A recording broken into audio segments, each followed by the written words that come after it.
புரட்சியாளர் டாக்டர் அம்பேத்கர் ஒன்று சொல்லுவார், போராட்டம் இன்றி யார் ஆட்டமும் செல்லாது என்று. அந்த வகையில்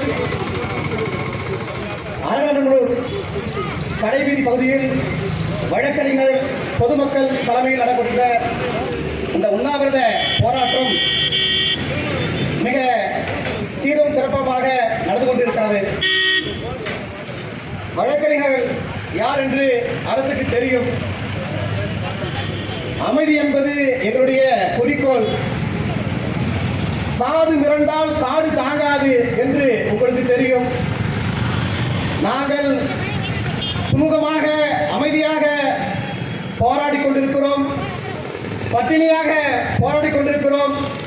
இதனை நீங்கள் கவனத்தில் கொண்டு தயவு செய்து இந்த நீதிமன்றத்தை மிக விரைவில் இங்கு கொண்டு வர வேண்டும். இல்லை என்றால் எந்த அளவுக்கும் செல்ல தயாராக இருக்கிறோம். சாலை மறியல் எந்த மறியலாக இருந்தாலும் நாங்கள் சந்திக்க தயாராகிறோம். எனவே இதனை கருத்தில் கொண்டு ஆளும் அரசு அல்லது வருகின்ற அரசு எதுவாயினும் தயவு செய்து இந்த கோரிக்கையை நிறைவேற்றி தருமாறு உங்களுடைய பணியோடு கேட்டுக்கொண்டேன். இந்த வகையில் எனது மூத்த வழக்கறிஞர் ராஜ்குமார் சொன்னார், அதுபோல தமிழ்நாடு மற்றும் புதுச்சேரி பார் கவுன்சில் தலைவர் மீண்டும் என்னுடைய அண்ணன் சீனியர் PS அமர்ராஜ் அவர்கள் போட்டியிடுகிறார்.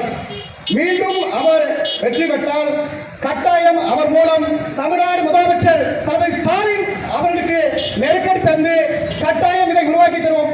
மீண்டும் யார் ஆட்சி அமைத்தாலும் கட்டாயம், இந்த ஆட்சியில் யார் அமைச்சாலும் கட்டாயம் நாங்கள் கோரிக்கையை நிறைவேற்ற சொல்லி உறுதியாக போராடுவோம். தயவு செஞ்சு அமைதியாக போராடும் போது எங்களுக்கான வாய்ப்பை கொடுத்து விடுங்கள். நல்லது. வணக்கம். நன்றி.